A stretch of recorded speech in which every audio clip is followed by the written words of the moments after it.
Safety Committee meeting. It is June 5th at 11:01 a.m. If we can start by calling the roll. Looks like we have most of our members on the phone. So why don't we just, I'll just go through the ones on the phone and you can just say here. How's that sound? Ms. Zalatel. Here.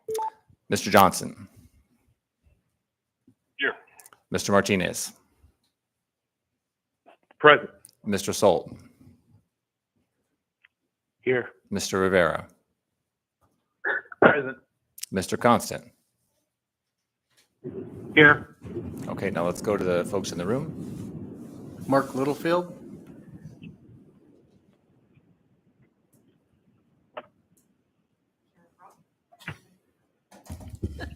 Karen Bronga. Scott Myers. Anna Brawley. Cameron Perez Verdia. Okay. And then for those on the phone, if you'd like to get into the queue, if you could send me a text, that'd be most helpful. And our recording is on, correct? We're go? Great. Okay, well, let's just get started. Today, primarily, we have updates from the Anchorage Police Department, Fire Department, Law Department, and then Office of Emergency Management. One small addition to the agenda under new business, I'm going to have Ms. Brawley just share a little bit of information about work that is coming around the Public Safety Advisory Commission. So we'll add that to the new business. And let's start with APD. Chief, would you like to come up and bring anybody else you'd like to join you?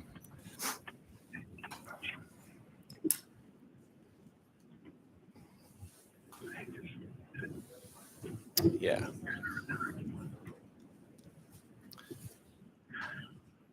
And I'm not sure if you've presented before our committee before, but you may want to just, I don't know, take a few minutes to introduce yourself and share any information you'd like before you begin your report. I'm not sure if you had the opportunity to meet all of the members yet. Oh, you need to turn your mic on. Just the button. Little button right there. That's There you go. helpful. Thank you. My name is Bianca Cross. I'm Chief of Police for Anchorage Police Department. I've been there 26 years now. I'm new to the chief role. However, I have been there for, like I said, 26 years. I've played a variety of roles with the department: patrol officer, field training officer, supervisor on the street sergeant, detective in property crimes and person crimes, detective sergeant, detective lieutenant, and captain. My most recent role prior to this was captain of overt detectives. Great, thanks. And I think in terms of today, I think we're looking for a general update if there are specific things you'd like to update us on. But most importantly, I think we would like an update on the officer-involved shootings and the requests around body cam release. There is I know that you submitted a document recently to Vice Chair Zalatel, and so we have that in front of us as well. So Yes. any information you can provide would be very, very helpful. Thanks. Okay. If you weren't aware, we have had 3 officer-involved shootings to date this year. The one that we are, I think, inquiring about is the first one that happened this year, which happened in early May. We have completed our portion of the investigation. We have turned over everything that we have for that over to the Office of Special Prosecutions.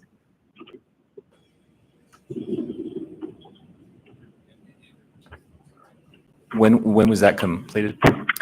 Everything was turned over to them on May 22nd, everything that we had to date. Okay. I have a question from Ms. Zalatel. Ms. Zalatel? Thank you. Thanks, Chief Designee Cross, for preparing that memorandum. I am curious, did anyone in the municipal attorney's office review it before you provided it to us? I did consult with the municipal attorney's office before I sent that letter, yes. Great. Can you tell us which municipal attorney is lead on the release of body cam footage, just so if we have any follow-up? I might have misheard. Were you asking which municipal attorney is lead on that? Yes, ma'am. Okay. I believe that would be Ann Helzer. Okay, thanks. And then the last thing, have you spoken at all about this with APDEA or consulted with anyone else about your position with regard to the release of body cam footage? If you are specifically discussing the first one, in my opinion on it, I have not had much of a discussion with APDEA on that, no. Any of them? I mean, I kind of think we need to talk about all three of these in that, unless there is a different position as to the other two. So during the course of the investigations, we do have contact with APDEA during the investigation. However, the last two have happened so recently that we should be waiting until those investigations are complete before we make any other decisions. Okay, thanks. And the reason I ask is I had reached out, just kind of curious where they are about the release of footage, and they provided me with a really great policy and procedure out of LA, who has had body cams for a long time. I'd be happy to share it with you. It mimics ours a bit, but really gets to a public process for making the decision, so that decision factors are done in public and they're transparent. It doesn't necessarily mean automatic release, but it is done by a small board that does meet and is publicly convened. So if you have any interest in seeing that, I'd be happy to share it. Okay, I would be happy to read that.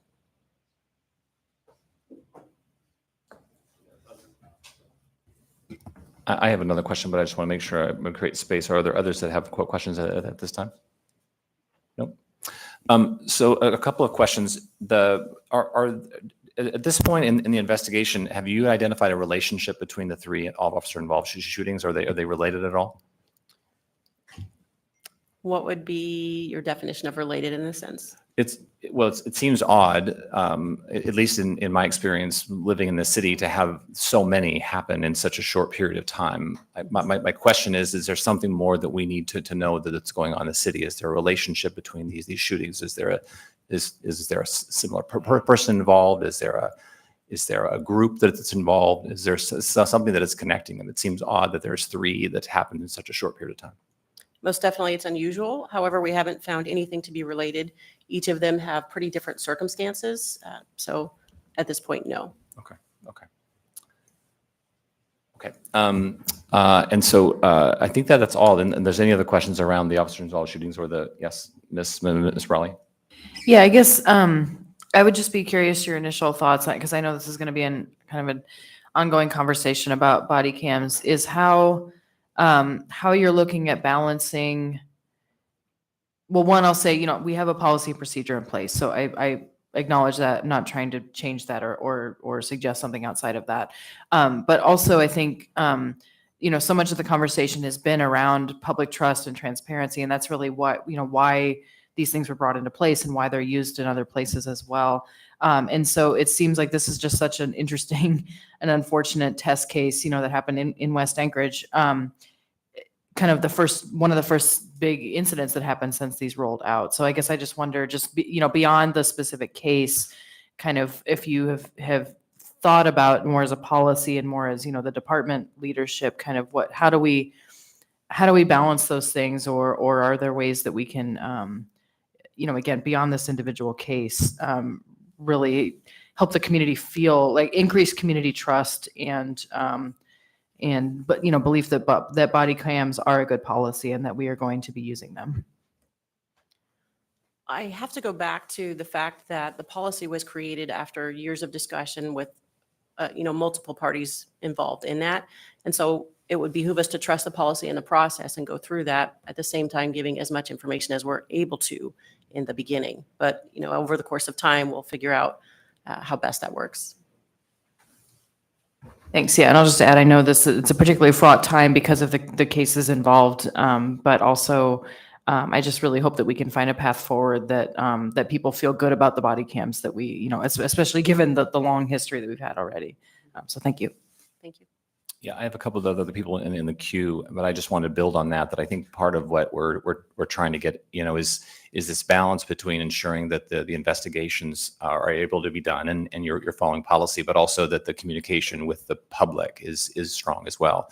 Because that's the idea. That's why we brought the body cameras in, right? Is to increase trust and to allow the community to feel like that they had an ability to really understand what was happening within these cases. So that's, I think, the balance that at least I'm looking for.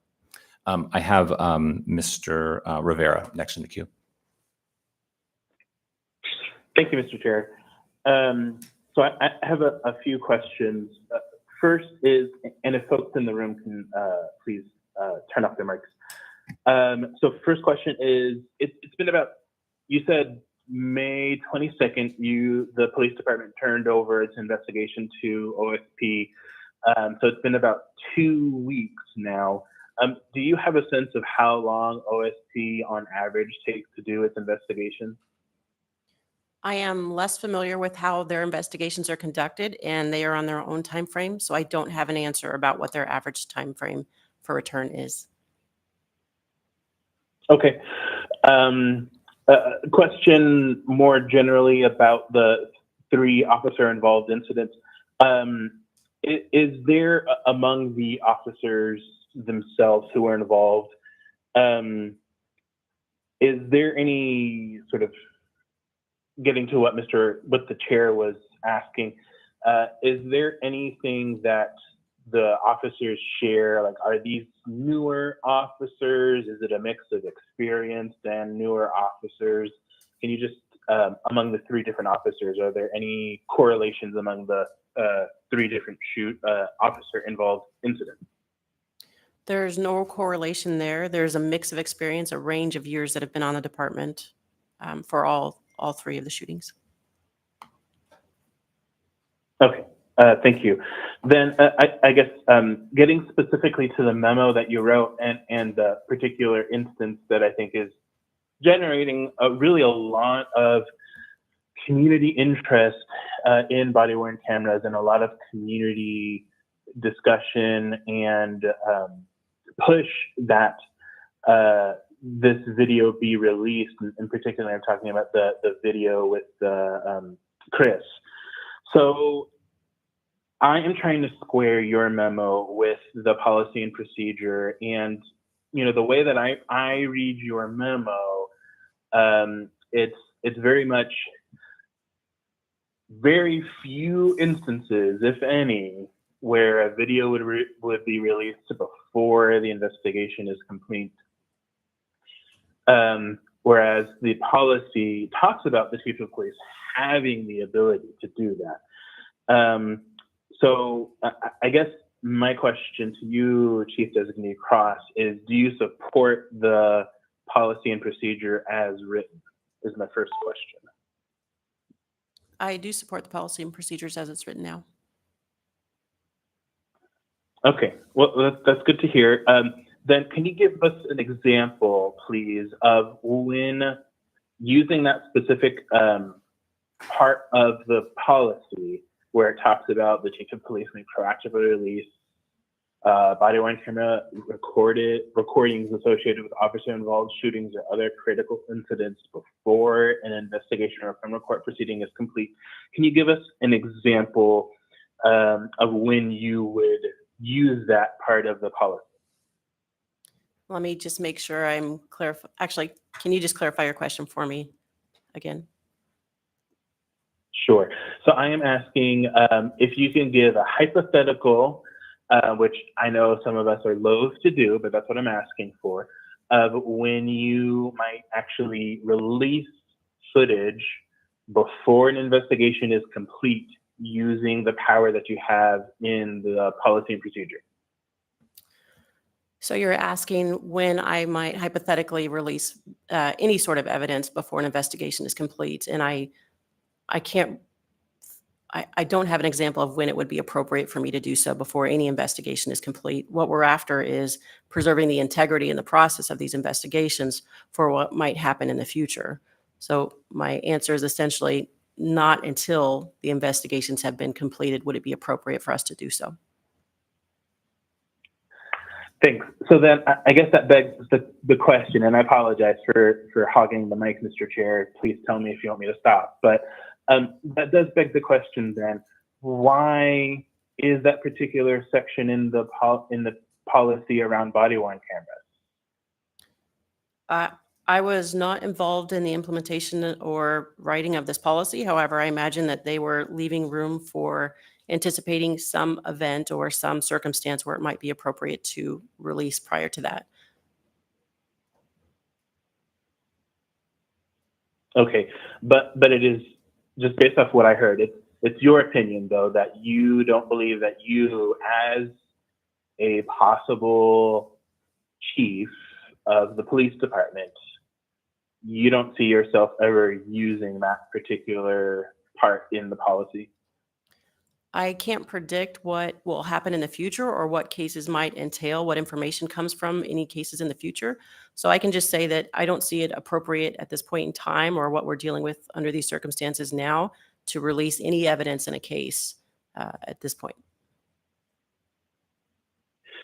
Thank you. And my last question, and thank you again, Mr. Chair, for the leeway, is have you had any discussions with the Handy family about the incident in general and about the body cam footage release specifically? I have had minimal discussion with a family representative and then an advocate for the family. Okay, thank you. Thanks. I've got a long queue of folks here who want to ask questions. Next, Mr. Martinez. And please speak up. Thank It's you, a Chair. little bit hard to hear folks on the phone. Thank you, Chair. Just a question about some of the historical data, if the chief has it available or if it could be brought back to us with respect to the number of officer-involved shootings. I'd be curious to know what the 23 number was, what the 22 number was, what the 20 number was, what the 5-year range of officer-involved shootings were, just to go to the point of the question of the curiosity of the 3 in a short time period. I think it does raise some interesting questions. But I'd also be interested, Chief, in the other side of that, which is the number of times we had non-lethal deployment during the same years, right? So officer-involved shooting versus officer-involved non-lethal deployment of some sort. And if you had some degree of that information sooner than later, that'd be better. Certainly, we do keep track of the number of officer-involved shootings over the years. I don't have those numbers with me today, but I can provide those. Thank you. Thank you. Next up, Mr. Constant. Thank you. Because we have this policy and policy section Rivera highlighted is suggesting that there is a time and a place for early release. Chris, I think your mic is not working. You want to exchange yours with Mr. Littlefield? Check. Okay. The policy at least suggests there is some room for early release and circumstances why aren't identified. But my memory seems to be that that was a compromise phrase that was put into the policy because there were several assembly members who were interested in taking a more stern tack of encoding the release policy into the Anchorage Municipal Code. So that's my memory of that. But I'm not there at this time, but I can imagine that conversation coming back up, especially if a circumstance were to arise in which footage were released that exculpates officers, but is not released if it makes officers look like they might have acted outside of the authority that they've been granted under the state law.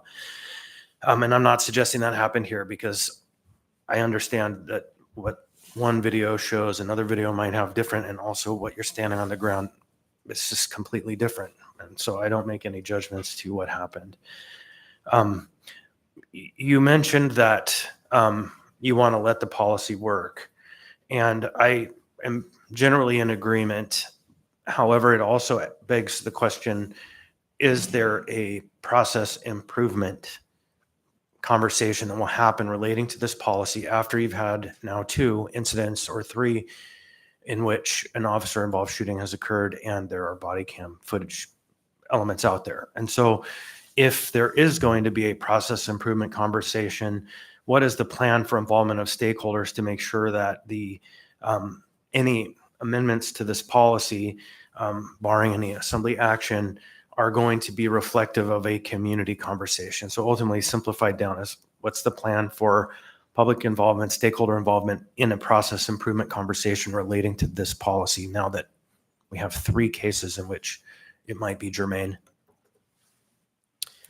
So certainly we are aware of public comment and sentiment regarding the need or the want for information, and we evaluate that each and every time. The policy itself and then how we are trying to implement it and work through it regarding these incidents is under constant discussion over at the department. We are looking at how the policy is written. We are trying to act on best practices and what we know has worked and what we believe will work regarding these incidents. In terms of the involvement and stakeholder comments and involvement, we certainly take those into account. I don't know what the proper venue would be at this point in time to try and decide if any changes should be made or what those would be.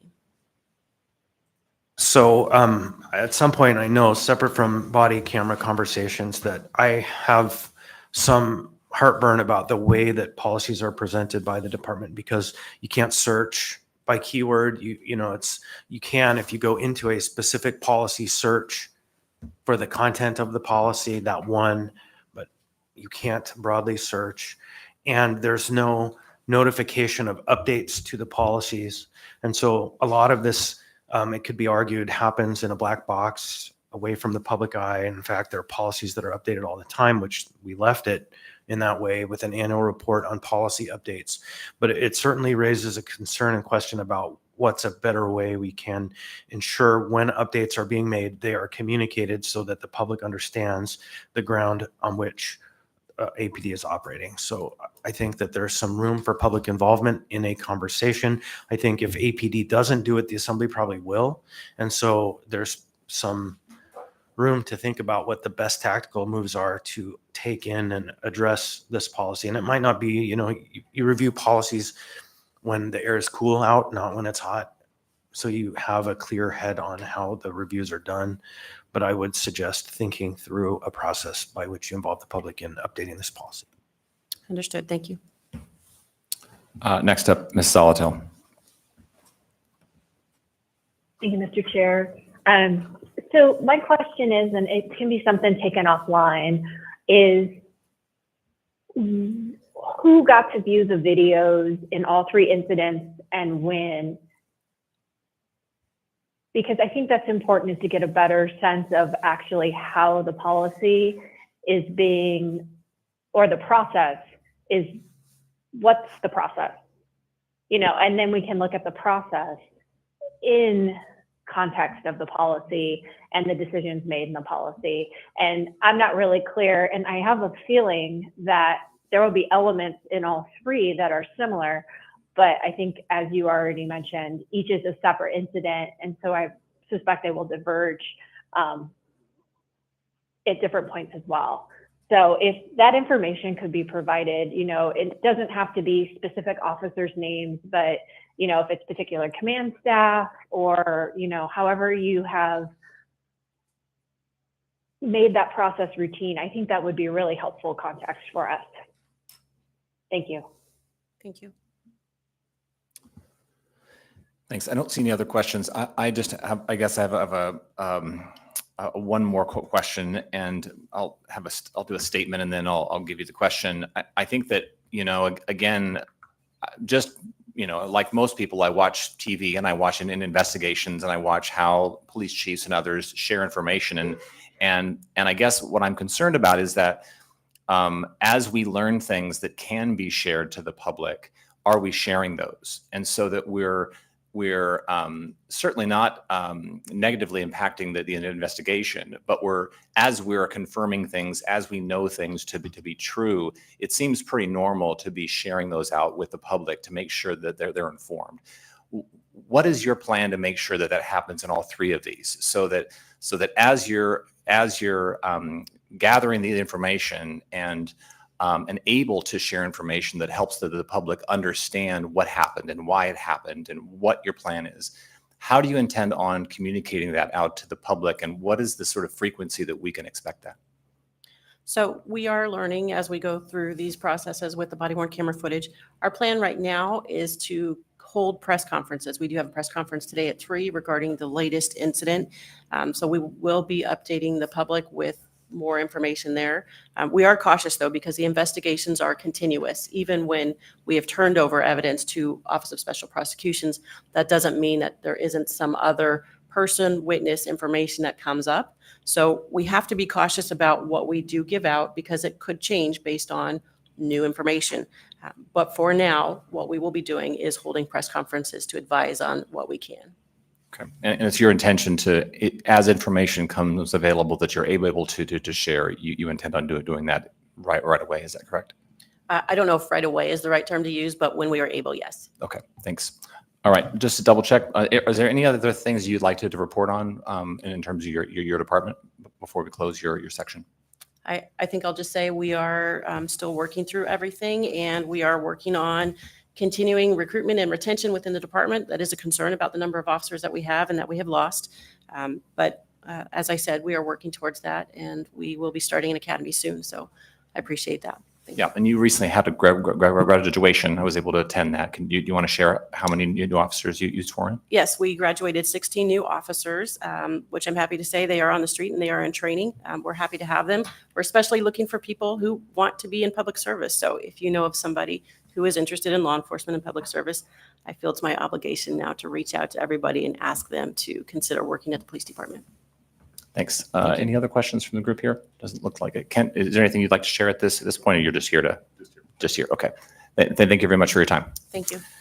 Okay, I think we're going to move on now to the next section, which is Anchorage Fire Department. Do we have representatives here for them? Yep, come on up.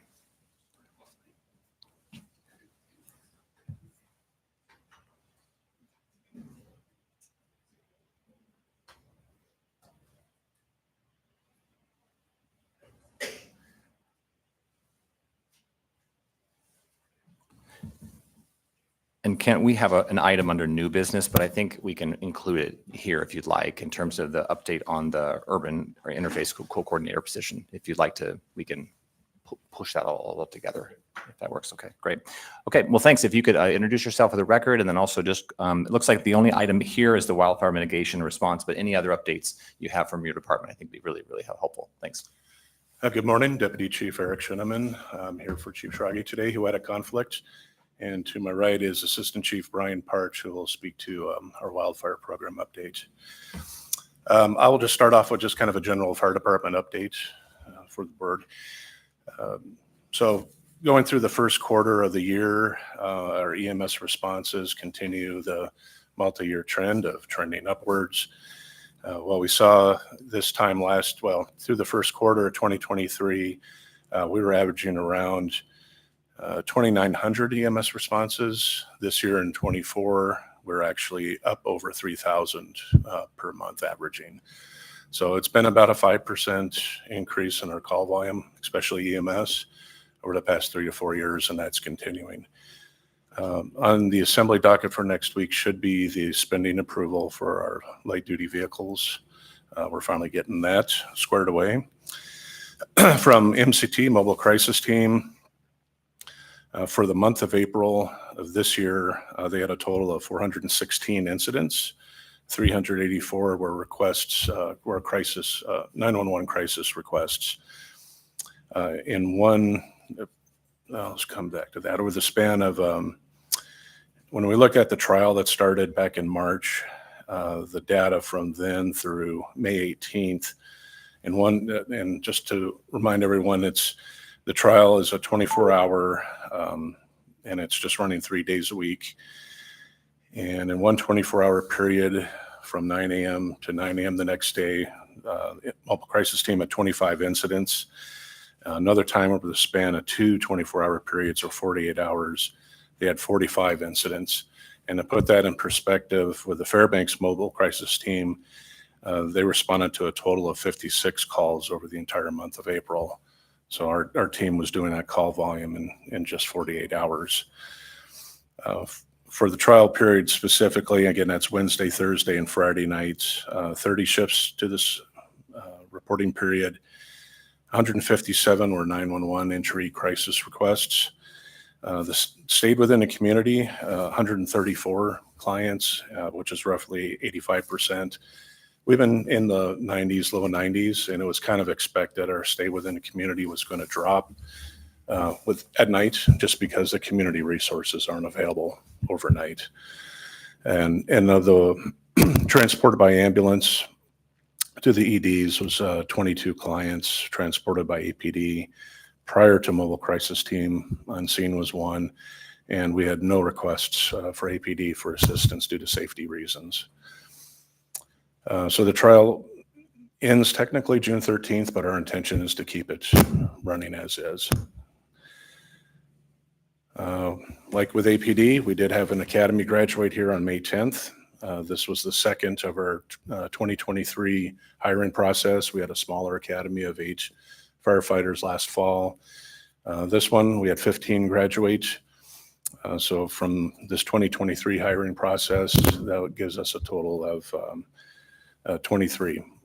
And as of Monday, we've just opened up the job announcement for the next academy, which would be in 2025. So if you know anyone that wants to be a firefighter, just have them go to the muni.org, and the job opening announcement will be up for about 90 days. And this will be interviews, testing will be later this fall, early winter. And again, this is for an academy that'd be starting probably January of 25. Let me pause you for a second. I've got a question, Mr. Constant. Yeah, I actually have a couple, one on the previous topic and one on this topic. And Ms. Zalatil, are you there? You still there, Ms. Zalatil? Yes. So previously we had discussed after the Colston report that we needed to be providing MCT services 24/7 in order for it to be Medicaid billable. Is that a fair memory? Yes, that's correct. 24/7 in order to get Medicaid reimbursement. And I believe AFD is a qualified Medicaid biller as soon as we start going 24/7. Okay, so thanks, Ms. Zalatil. So now we're 24/3, recognizing that we're having a month's worth of calls for another community in 48 hours. Do you have analysis in preparation for the argument to go to 24/7 so that this can become a billable line of service, pay for itself, and relieve the pressure of your budget? Yes, we would need to hire approximately 4 more clinicians to be able to staff the team out to 24/7. So can you, or are you compiling the data that is necessary to justify that case? Do you have enough information now that you've run the pilot that's ending next week? I believe so. Again, the data was given to me from the team was only through about mid-May.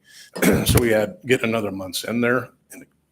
And again, we're not going to stop it right away. So we're going to continue gathering that data. Yeah, we don't want you to stop it. We want you to keep it going. Yeah. Now we want to figure out how to pay for it so that Correct. it becomes an asset to the department and an argument that can't be made to eliminate it.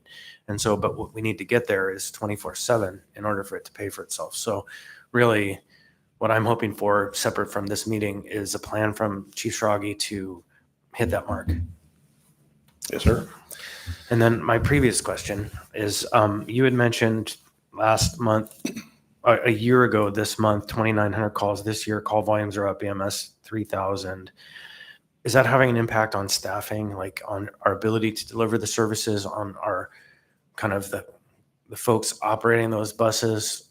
Are they stretched too thin? Is it causing impacts? And what do we need to do to make sure that doesn't happen if this volume increases?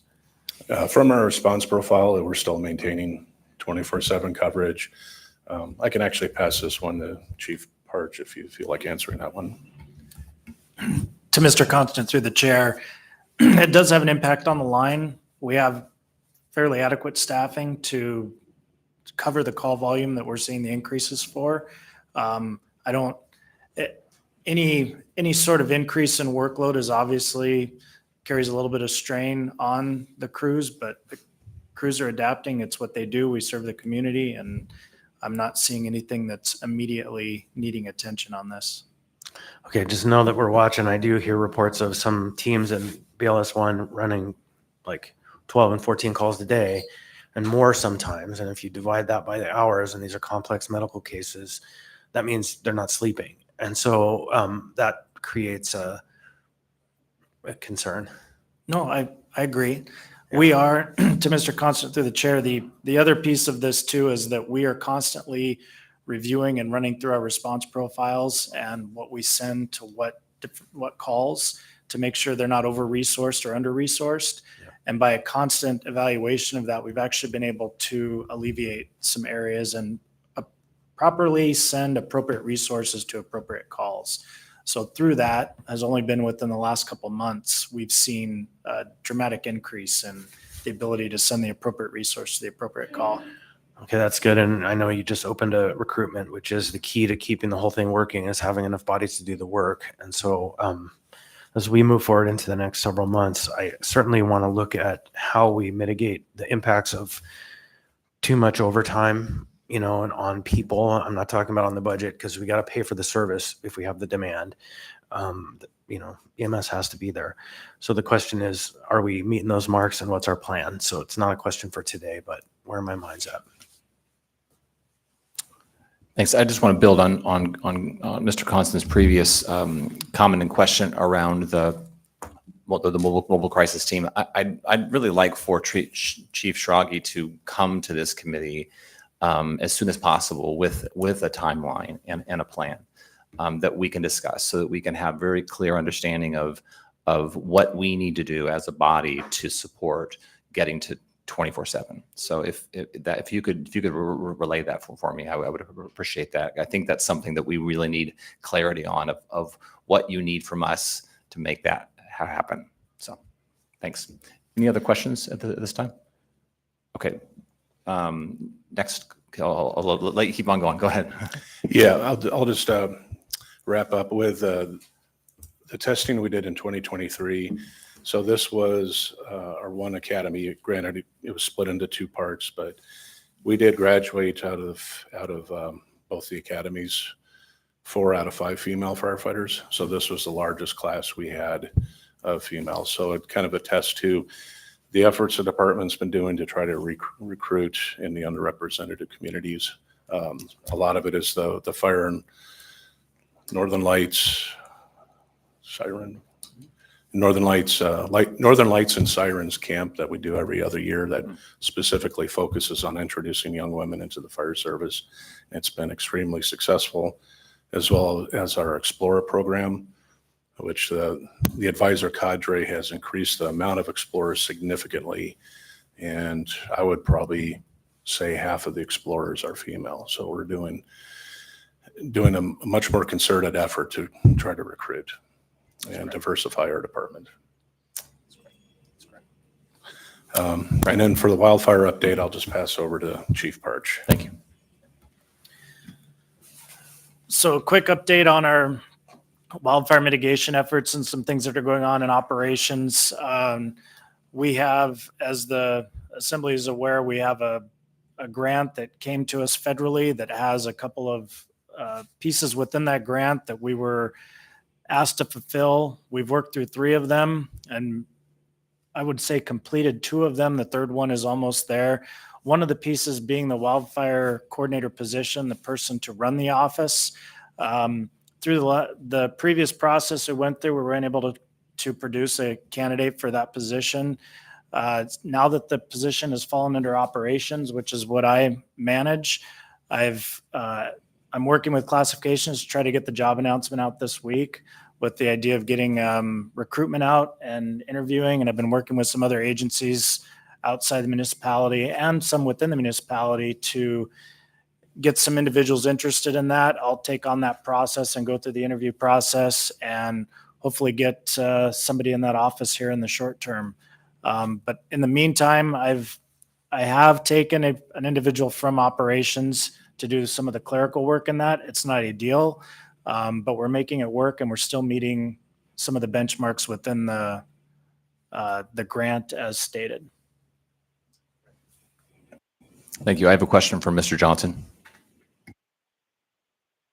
Yeah, thank you, Chair. A couple questions. First off, it's encouraging to hear that some of the money from the federal grant has been put towards certain objectives. Is there any concern, because I think one of the key purposes of that grant, filling this coordinator position, has not been done? Is there any risk at all to our ability to hold on to the grant funding because of the rather protracted time frame it's taking to meet that objective. To Mr. Johnson, through the chair, as it stands right now in the process, I feel that working with our HR department, that I can get the position put in place before too far into the season. And as stated, I reviewed 3 of the 4 sections within the grant program, showing that one of them can almost be considered accomplished and the other one is well on its way. I do have a very strong sense that I can hopefully recruit and find somebody before the season is over, and this should not affect our ability to utilize the funds in the other areas. Okay, it certainly would have been nice to have somebody in this, season started. As I recall, I think we were in August of last year. Mr. Johnson, you're breaking up. Can you say that again, please? I was asking, well, I guess I'll just state, and someone can correct me if I'm wrong.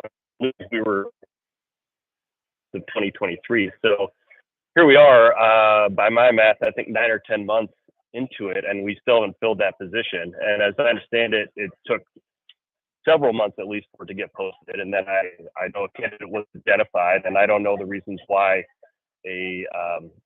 what guided the decision making in terms of whether or not to hire them. But after months of saying we're continuing to evaluate this individual, decided not to proceed with hiring, or maybe they withdrew because the protracted time frame. I guess what I'm getting at is it's been a long road. I see the need for this position to be filled, and I appreciate that the HR and AFD have limited bandwidth in terms of their manpower and capacity there, but it's very disconcerting that here we are in another wildfire season when we had the money to fill this position for almost a year, and it hasn't happened. And I'm glad that something seems to be moving forward now, but I kind of wish we'd had the sense of urgency last fall.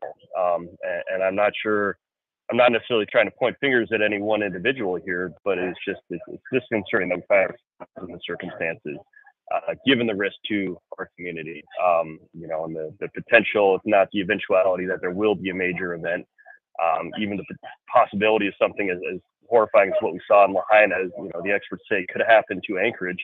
And we're all going to be left asking after that, what more could we have done? And this seems like something pretty obvious that we might stick to. Would you like to respond to that at all? Mr. Johnson, this is Kent Colhays. We fully agree. I guess kind of several parts to that. What happened over last summer with respect to the classification efforts, I don't have the details on that. I can find out. I will talk with HR today and just make sure that we're all on the same page regarding the need to get the position re-advertised. I know that Chief Part said that he's already had those discussions, so we'll put some additional emphasis on that. I think everybody's supportive of that. With respect to the past 5 months now, the decision not to move ahead with the slate of candidates who had applied, I will say, had absolutely nothing to do with the qualifications of any of those candidates. What it turned out to be was a lengthy process where we discovered that ultimately we were unable to comply with the requirements of the personnel code. And ultimately the decision not to proceed was mine. AFD was very proactive on this. I'd be glad to at some point provide more details on that. Unfortunately, right now it's an HR matter that I can't provide more information on, other than to say it was nothing to do with the qualifications of any of the candidates. So that's kind of the snapshot right now. Thank you. Mr. Johnson, anything further? Thanks. And just quickly, could I ask, just quickly, could I ask for something a little bit more definite about when the position will be reopened and how long it'll be open? It'd be nice to have, rather than just, we hope this will occur within the next few weeks, some dates we can point to say it will be posted by this time, it will be closed by this time, and we can expect the hiring decision by this time. And if we can't answer that today, I'd be happy to take that in an email later on. But I'd like to have something a little bit more firm to point to when people in the community ask where we stand with progress. Through the chair to Mr. Johnson, Chief Parch and I are going to wander upstairs to HR when the meeting is over here. So we don't have a timeline right now, but we will get you one soon. Thank you. Yes, Ms. Bronco. Thanks. I just wanted some clarification. So when we're talking wildland fires, I've been walking through Russian Jacks trying to see what's happening with the homeless encampments. And there is an encampment that has at least 20 propane tanks stacked up. So to me, that's really scary. And there's evidence of different fires that have started at Willowa Park and in that area, but they weren't actively burning. When you see something like that, that is a potential for a wildland fire, I feel like that's different than putting a little note about a camp in the park. That's a more imminent danger of a fire. Would we be calling the fire department on something like that to go in and check that out, or no?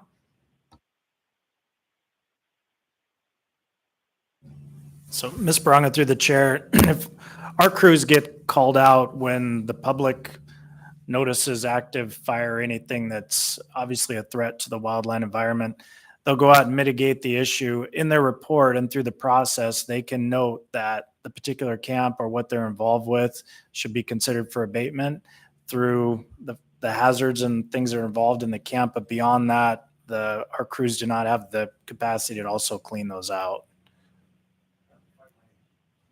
I just want to know, that seems like an imminent fire danger, and you may not be going to clear those tanks out, but does that elevate it? Who do we report that to? You know, right now I'm told that Second Avenue is the priority, and we've got Pine Street, and, you know, and I'm waiting for the big fire to happen. Thanks for the rain, but. Ms. Bronco, I think Chair Constant has a comment he wants to give. This is an important distinction to understand, and it's beyond human power and capacity. AFD doesn't abate camps. AFD doesn't enforce laws. AFD is not responsible for removing property that may or may not belong to anybody who's in the encampment. Only the police department has that power in partnership with the Parks and Rec Department and Municipal Manager's Office. And we have a duty to protect the difference between the service branches, because the fire department is the only branch of government in all of our country that has a right to enter a person's home, a person's private space, with the reasonable expectation they will not face a weapon. And so we do not empower our fire department to do enforcement activities. We protect them from that so that they can protect us in a crisis. And so to the point of who should you report it to, I think it's twofold. One, it is in the database. Two, you can follow up with the parks, the manager, or the police department and say, I believe a condition exists that is high risk, but it's not reasonable to expect the fire department to go out and mitigate those risks. Their job is to put out the fire, to make sure everybody is safe in the moment, but their job is not. So I just want to reiterate that, and I'll say that every time somebody suggests our fire department should be enforcing the laws, they should not. That was no stroke against you. This is a common tension across time that happens a lot. Ms. Bronco, anything further? No, I thank you for the clarification. Sure. I think I just might remove the barrels myself. All right. Okay. Go ahead. Yeah. One other thing I'd like to share with the assembly is it's in the very, very initial stages, but it is a very unique tool that we're utilizing specifically right now on the hillside area. Partnering with Chugach Electric, we have a program in that's called Fire Spy, and there are sensors that are placed on strategic power poles throughout the hillside that monitor and analyze the density and the makeup of the air around it. And through those different analysis of what's going on around them, it'll judge whether it's smoke or it's a flicker from a flame or something, and it will send messages saying that it's cited something that's troubling to it or a rise in certain areas. And the ultimate thought of that is that it will help us, should we have a large conflagration, we can watch the spread through this manner. But the other thing is we're hoping early detection also puts us in a situation where these will recognize when a neighbor perhaps tries non-traditional methods to get a small burn pile or something going within their property, which will ignite, will recognize on one of these devices, it sends us a message and we get a geographic location of where we should consider sending somebody for further investigation. So again, initial phases, I'm sure at some point, especially to this committee, we'll be educating you further on that and possibly a field trip to go look at some of these and see how these work within our community. But I'm happy to say that they're up and running and we're trialing them at this point right now. Thank you, Mr. Constant. Thanks. Does the system also track moisture in the air? To Mr. Constant, through the chair, I do believe it does register the dew point within the air. Yeah, because isn't that really one of the prime factors in determining if we have a closure, if we have a fire emergency, like a preventive situation, a burn ban? It's moisture is one of the variables. Correct. So Mr. Constant, through the chair, we also use the National Weather Service standard along with the Division of Forestry. They do a lot of the what's called a red flag warning, which you're pertaining to, and they will run through the National Weather Service, and that's specific to a geographic area. We typically follow their lead. If the Department of Forestry determines that a particular day or a forecast will put us in a red flag warning, we follow their lead. But yes, this will be a deeper dive into having something that we will be able to see live should the temperature or situation change immediately. Absolutely. And I can imagine a number of scenarios will improve our ability to communicate to members of the community in their area where it might be particularly high risk. Interesting. Thank you. Yep. Thank you for that update. And I look forward to hearing more about that program. Anything else you'd like to add? Nothing. Okay, great. Thanks for being here, guys. Appreciate your time. Next up, do we have a representative from the law department here? Not sure if I wasn't expecting anybody, or from Office of Emergency Management. Yep, come on up.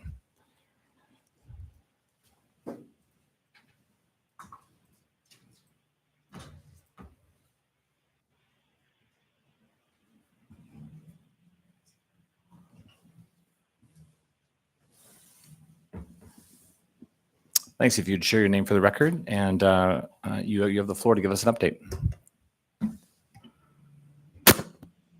All right. Thank you very much for this opportunity to come report out to the Assembly Public Safety Committee. This is my first time reporting out to this committee, filling in for my director, Amanda Loach. My name is Andrew Price. I'm one of the programs managers at your Anchorage Office of Emergency Management. Happy to give you a quick update here, and then field any questions that anybody might have. So just jumping into the update here. We have wildfire season upon us, as you just heard from the Anchorage Fire Department, despite what you're seeing outside today, of course. So wildfire season typically kicks off for us in Alaska here around the May timeframe, goes through at least July. So that heightens us to a level of awareness at the Emergency Management Department, monitoring conditions, communicating with our various partners in preparedness and response. So days like today, from the professional perspective, are actually a good thing. It helps the green up, which in turn helps dampen down the fire risk. So in that same vein, we have had a sort of preseason coordination meeting with some of our partners and key stakeholders, in which we talked about various things from the fire weather forecast that's coming at us across the fire season, all the way to things in preparedness and response nature. And a quick note on the fire weather update for the season. We actually had representatives from the National Weather Service local forecast office here in Anchorage come and talk to us about that. And the general consensus for this fire season for Anchorage area and the outlying areas is that we are not quite at the reduced level we saw last summer. We're also not quite at the heightened levels we saw in the summer of 2019 either. So somewhere in between. We're not anticipating a lot of what you just heard from AFD as the red flag warnings, but we're constantly monitoring conditions to make sure. And that's my opportunity to just do a quick call to action for everybody as well. One of our primary ways of communicating with the public in times of crisis and emergency, we have the system called RAVE. For those familiar with Nixle We used to send messages across Nixle as the municipality, and Rave has replaced that system. One of the places you can sign up for Rave is on the Office of Emergency Management website. You can access that through the Muni's homepage. It's a quick sign up, and that'll make you available to receive messages when those bad things are happening. We also encourage everybody to continue to monitor conditions themselves as well and be as prepared as possible in your households, in your communities. You can monitor conditions on our OEM webpage, Office of Emergency Management webpage, when there is an emergency happening. And then we also have a rollout of the new Anchorage Public Safety Dashboard, which I have it linked on my paper copy, which obviously doesn't do you all any good, but I'd be happy to follow up after this meeting with the link to that new public-facing dashboard. It's pretty cool. And then the last note in planning is we have the Anchorage Local Emergency Planning Committee, or the LEPC, and these are required by the state for individual local jurisdictions to go through emergency planning processes as a community. This was born out of HAZMAT and is now considered an all hazards planning committee. We just had Q1's meeting in March, and Q2 meeting is coming up on June 26th. We'll be reviewing the bylaws of the group as well as the emergency management strategic plan. And those are public meetings. Everybody's welcome to attend, and I'd be happy to provide access to those. You can also find information on that on our OEM homepage. As far as planning priorities coming up, we do have applications in to the state for the State Homeland Security Grant Program. This is a federal grant program that passes through the state for various types of projects and equipment related to emergency management, specifically related to domestic and foreign terrorists. And so there is a requirement for some of that money to go to law enforcement, but we do in emergency management get to take advantage of some of that funding as well. So for 2024, our application is in, and we should hear by the end of summer if we're granted any of those dollars. We also have an application in for the local cybersecurity grant program, state and local cybersecurity grant program, excuse me. And this is, again, a federal grant passing through the state of Alaska, obviously with the emphasis on cybersecurity. So we also have an active application in for that, and we're hoping to hear back from that committee probably around the same time frame towards the end of summer. We put in for an application to incorporate our currently existing cyber response plan for the city into our overall emergency management plan as a hazard annex. As we all know, cybersecurity is unfortunately a growing concern. So we should hear back about that soon. Another priority of ours right now in planning is we're actually currently conducting an after action report and improvement planning process for the COVID-19 response.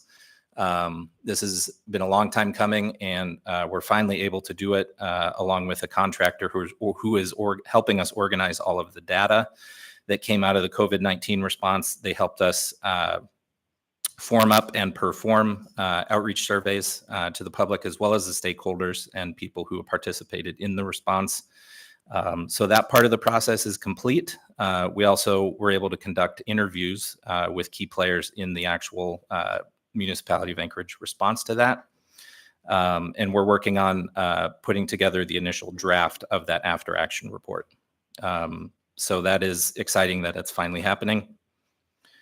And then the last thing under our planning priorities is we are going through a process with an organization called the Emergency Management Accreditation Program, or EMAP. And basically this is the accreditors for the industry standards for emergency management. So we're working through initial training with those folks, learning about the 17 national standards within emergency management that are considered a baseline. We'll be performing over the next couple of months a self-assessment with our department. And then we're actually getting to benefit from an on-site evaluation from the folks at EMAP in the middle of September. So we're looking forward to that. Last couple of notes here for you are on disaster recovery. So I have a few updates on the 2018 earthquake. The financial piece of that recovery is indeed still happening. We are at about 72% recovered from all the emergency work that needed to be done post 2018 earthquake. And that number is up from the last update. These recovery processes tend to move slowly, unfortunately. So we're still in the process of that. Happy to report an update on the 2020 COVID-19 response financial recovery piece. That was at approximately $127 million spent, and we're over 99% recovered from that. So that's a big win for us. The reason that one is so far ahead of the earthquake is that during the COVID-19 response, we initiated the recovery process early and attacked it from a very much more organized fashion than the 2018 earthquake. But we're still working on both. And those processes are moving on. Hopefully the numbers will be up by the next time we report out to this group. And then the last update here under recovery, for those who remember in 2021, there was a severe rainstorm in South Central Alaska here over Halloween weekend. And that washed out, among other things, a very key road to pieces of critical infrastructure in Girdwood. And so that emergency work was performed. That has been 100% reimbursed. And then the permanent work, which comes after the emergency work to bring things up to a higher standard in the form of mitigation for next time, is about 20% complete. And that typically comes from an external funding source. In this case, it sounds like they're anticipating some funding from the EPA. So with that, I'll go ahead and yield the mic and see if there are any questions. Thank you. Yep, we do have a few questions. I'll start with Ms. Brawley. Yeah, thank you. I have two separate questions. The first one is, I know you guys received, and then I think it was a pass through to other departments as well. It was the CDBG DR disaster relief money, and I know that that's already moved on to the various departments. Specifically, do you have any updates on? I think there was money for hazard mapping, and then there was also money for basically a land capacity study, like where we should be building more housing or development or less housing or development. And I think those are with the planning department, but I wondered if you have an update on that. So yes, to answer the first part of your question, so CDBGDR, the acronym is Community Development Block Grant for Disaster Recovery. And this is money that comes in after any given disaster in anticipation of mitigating critical infrastructure and making things stronger for the next time. So we do indeed have some money coming in under that grant program. The update for emergency management specifically is that we were able to hire a full-time mitigation strategist who's going to be working in our office for, I think the time period is 3 years, but I could be wrong on that. And so that person is going to be working through some of the projects, including the one that you mentioned with the land use. So we're excited to get that person on board. I think they are starting next month in July. So this is June. So should be next month. And that person, like I said, will be full-time with us for at least 3 years, working specifically on mitigation planning and mitigation projects. Thanks. And I'll just say, I know it's not my call, but to the extent you can prioritize that kind of land use study, I think that'd be helpful as we work on other projects, but I know there's many other needs. My other question, unrelated to that, you mentioned cybersecurity. I read an article or just saw something recently about, many local governments are struggling with cybersecurity concerns, but specifically water supply. I think there's been some water utilities that in other places that have been targeted. I'm not aware of anything that's happened here. Obviously, AWWU is a separate utility that besides you guys, but I wondered if you guys have talked about that specifically, or if you're aware of any work that we're doing in Anchorage around protecting our water supply. Yeah, thank you for that question as well. So the short answer is yes, there is strategic planning going on through and with our local water and wastewater utility, AWU is the acronym, of course. We were able to secure some grant money for them as well through a reappropriation of a state Homeland Security grant that I mentioned earlier in my report from 2021, actually. So that was to the tune of $100,000. And the entire process of getting that approved and appropriated through the assembly has wrapped up. And so they are clear to start their project. And what they're going to be working on specifically is an updated cyber response plan for the water and wastewater utility. So we're super excited that we were able to get that grant money for them. I believe they're going to be working through a current contractor that they already have sort of roped into planning at the utility. As we know, unfortunately, cybersecurity is becoming a bigger and bigger issue in this country. And bad actors do look for vulnerabilities. So the more we can be proactive and work through those planning processes, like the one with AWU, the better off and more resilient we're going to be. And actually, just a side note, there's a statewide cybersecurity conference happening at the Egan Center today that I was at this morning, and we'll go back to after this meeting.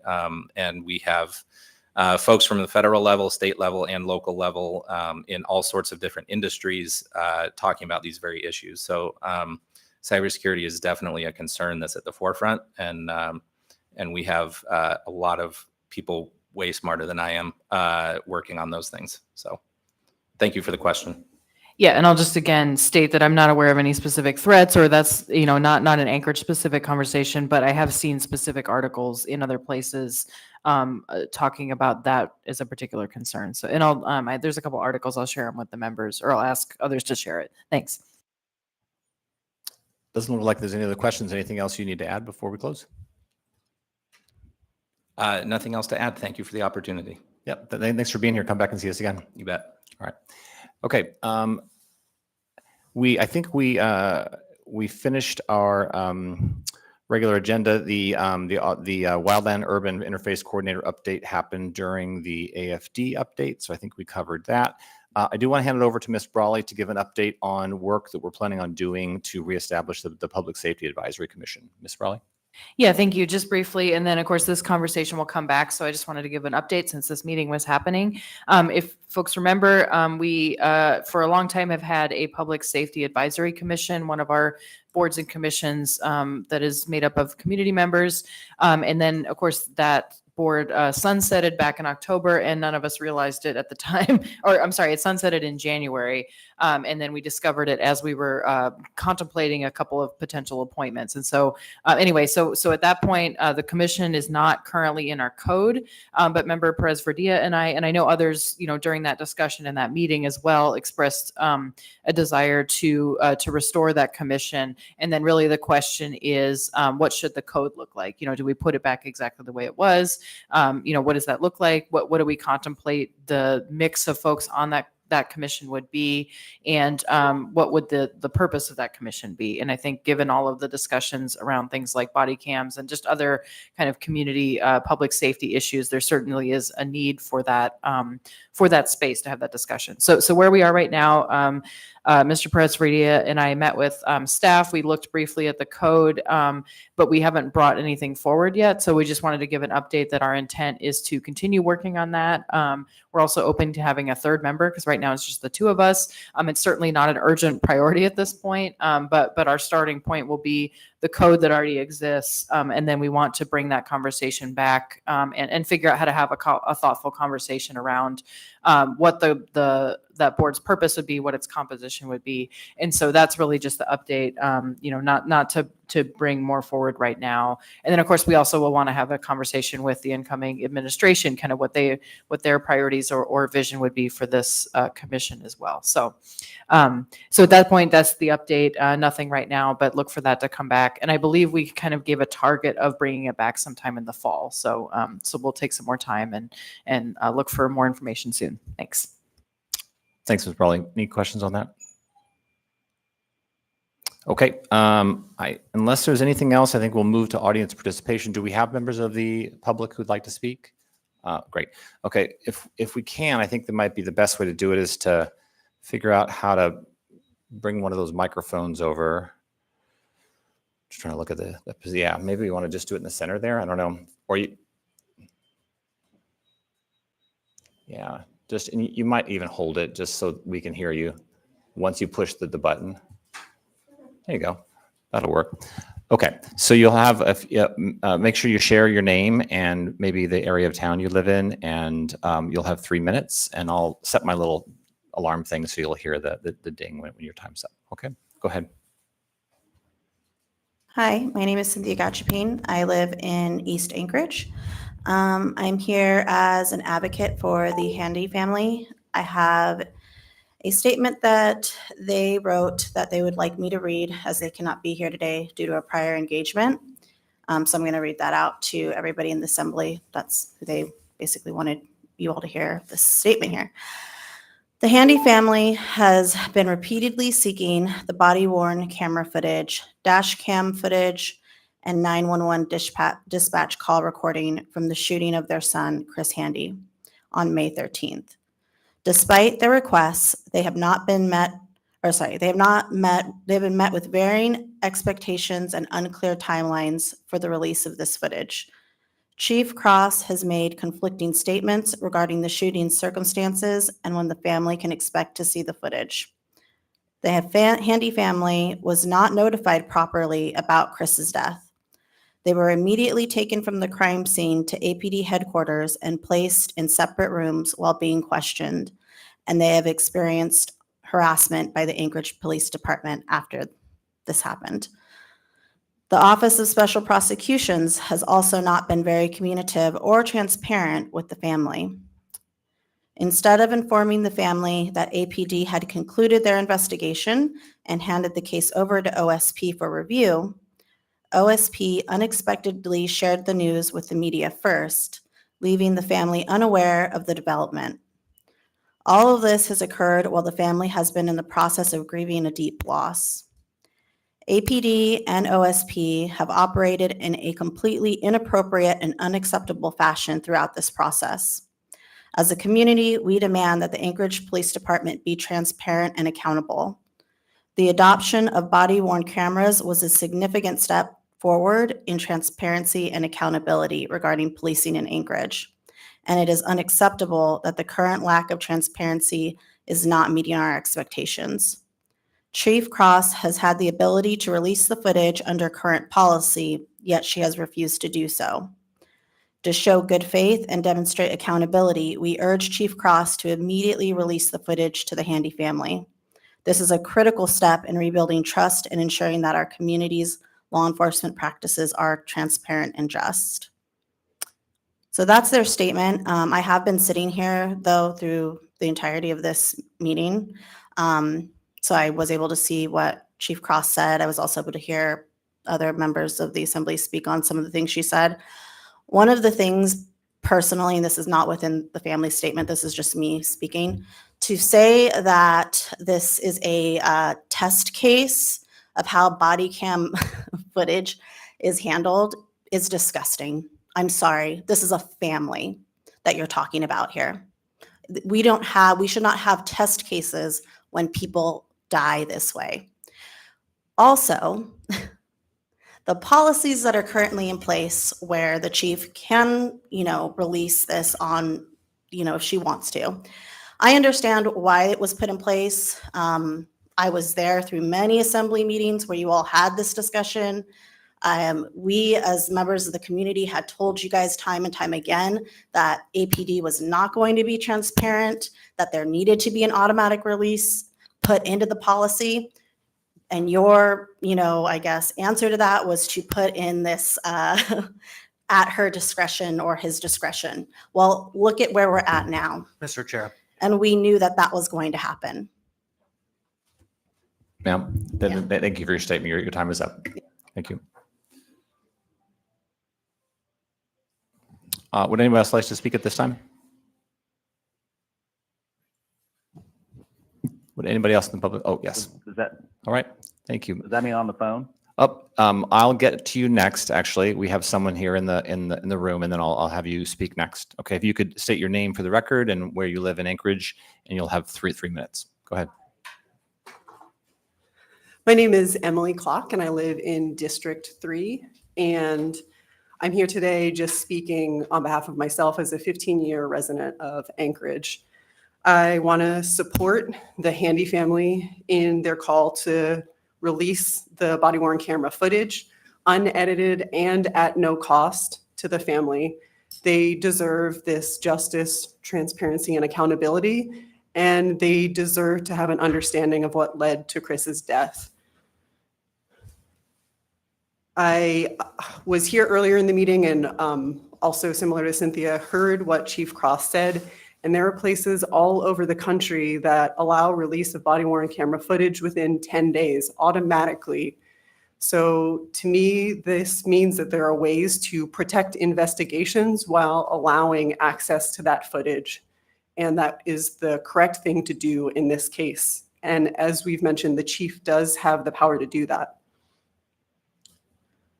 I think it's just very important to be able to balance that transparency, because as other assembly members have mentioned, it is in the best interest of the public to be able to understand what's going on in these cases. And that really supports the relationship between the police department and the community having trust in that department.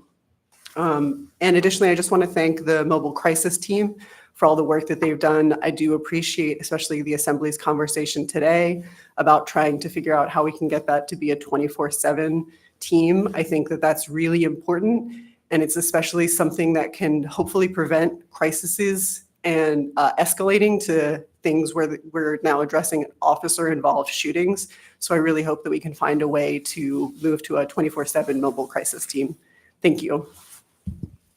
Thank you. Thank you for your testimony. We're going to go to the person on the phone next, and then I know there's some other of the folks in the audience. On the phone, if you'd like to state your name and the area you live in Anchorage for the record, and then you'll have 3 minutes. Hi, my name's Michael Patterson. I live in District 5. I'm calling on behalf of the Party for Socialism and Liberation in Anchorage. Once again, for the 4th year in a row, reiterating the calls for the automatic release of body cam footage and an independent police review board that has the ability to investigate APD, subpoena, and refer criminal complaints to the Office of Special Prosecution. And our third demand is the body cam footage regarding the May 13th shooting death of Chris Handy at the hands of APD needs to be released immediately. I also just want to correct the record because there's some historical revisionism going on right now. The Assembly did not want body cameras. The community did. And we made you do it. We told you all for years the policy around body cameras is not going to work. We've had many conversations about this. Well, we were met with derision, with being looked down, and now look what has happened. Because let me tell you what has happened, because there seems to be some confusion. The chief of police went on TV and said, somebody pointed a gun at officers. A neighbor released footage that contradicted that statement. And then within a 2-week time period after that, the police killed another person and shot another person. So my hypothetical question to the Assembly is, what event would have to happen for the Assembly to intervene and change the policy? Because to me, one of two things has happened. The chief misspoke because she was uninformed and she has caused the crisis, or she lied. Is she incompetent or is she a liar? Because either one is bad. And the simple fact that she stated at this meeting that she would see no situation where she would release footage, to me is an automatic do not appoint her as chief. If anything, she should save everyone's time and just resign. Stop wasting our time. And I want to echo, if I have to hear one more elected official say the Handy family is a test, or this situation is a case study, I may have a stroke. Because stop talking about people like that. It's disgusting. And let me just add as well, the Public Safety Advisory Commission was a joke. You need to create an independent police review board that can investigate APD and conduct independent investigations. Change the policy, release the footage, create a review board. Thank you for your time. Thank you for your testimony. Okay, next up, Yep, you state your name for the record, where you live in Anchorage, and you can begin. Hello, everyone.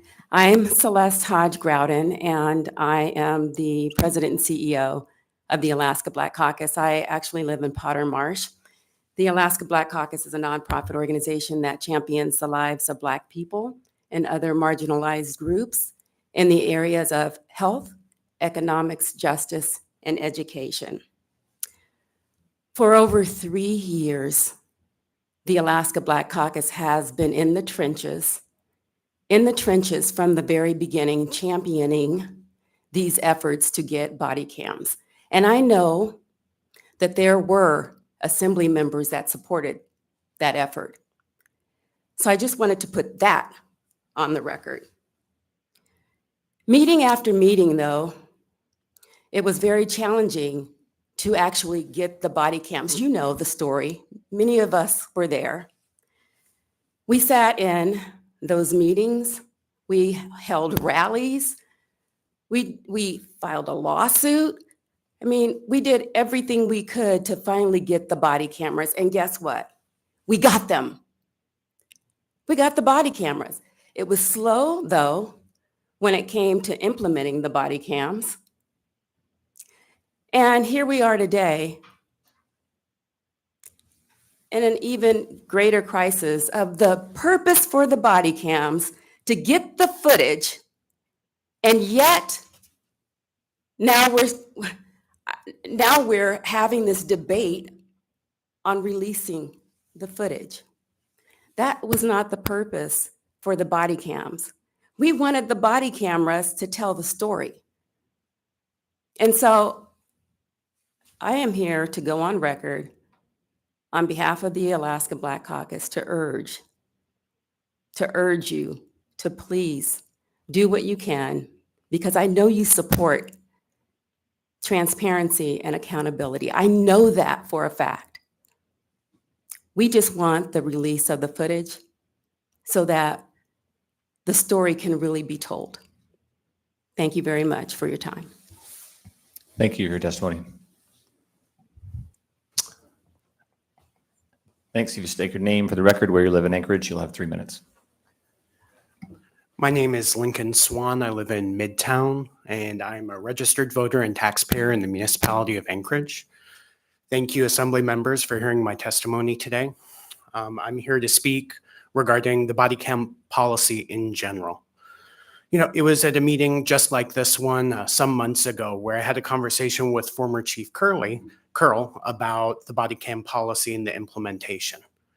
And his response to me in this forum was that there was no mandate for the police department to adopt body cameras, that it was funded, but that they weren't directed, they weren't mandated to adopt them.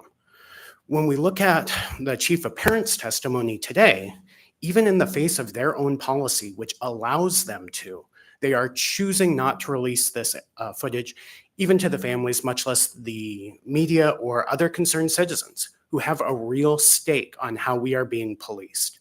We know that the police department is the state's ability to exercise violence against the people. That's the reality of the situation.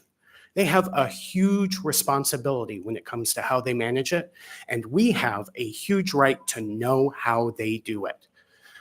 There's legislation called FOIA. I'm sure that everyone here is familiar with it. And it's my perception that under FOIA, this should be released immediately upon request. Congress gave us 3 exceptions to FOIA, and 2 of them are germane to this conversation relating to investigations. Those would be investigations where a person doesn't know yet that they are being investigated or where an informant's identity would be compromised. At face value, this doesn't meet either of those conditions. And I'm concerned as a taxpayer in the Muni that I may end up having to pay for their bad decision. Now, I'm not going to sit here and assume any bad behavior on the part of any individual officer, institution, or the chief. However, we have to be real about the perception here. And it is bad, and it is going to continue to erode public trust, even without the 6 or 7 figure price tag that might come with that bad behavior. Thank you for listening to my testimony. Thank you for your testimony. Is there anyone else in the room who'd like to testify this time? Come on up, please. You can state your name for the record and where you live in Anchorage. You'll have 3 minutes. I'm Miss Sophia O'Neill, and I'm from Eagle River, and I do represent myself. I do not represent any government or private organization. I think my words are gonna... The state of Alaska Department of Law has consistently advised it is in their longstanding practice that evidence in a criminal investigation should not be released prior to the completion of the prosecutor's review of the incident. This investigation includes one conducted by the OSP, followed by an OIS. If OSP decides not to file criminal charges, the Department of Law may not oppose release of the evidence for purposes of transparency, pursuant of the APD's policies and Alaska law. The chief's decision, Chief Cross, is consistent with longstanding position of the OSP. The municipality attorney's office also has stated this is a decision within discretion and legally defensible under Alaska statutes, Anchorage Municipality Code, and Alaska case law.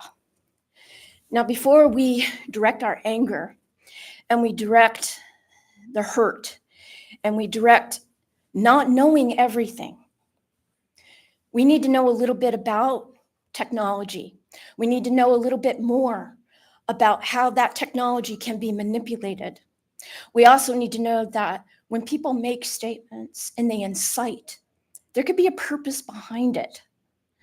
Now, before statements to incite the public are fully considered, I ask you to do a little research, like I've done, to do a little bit of caring about both sides, to be a little bit of a mediation negotiator, perhaps, instead of inciting the public, causing people's lives to be put into danger,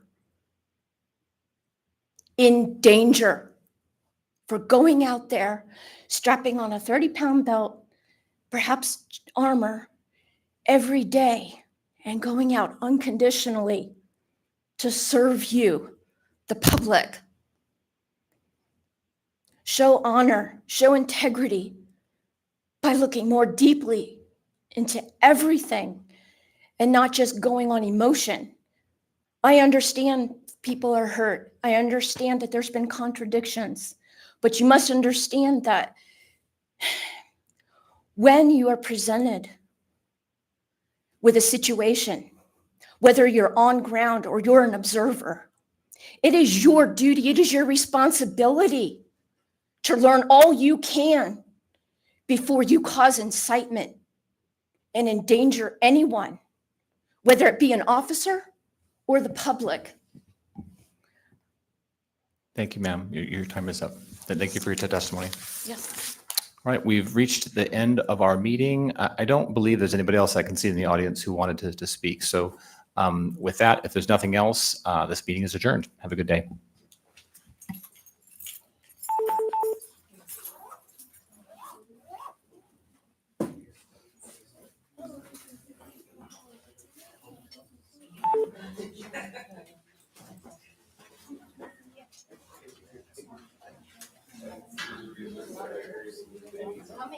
Welcome.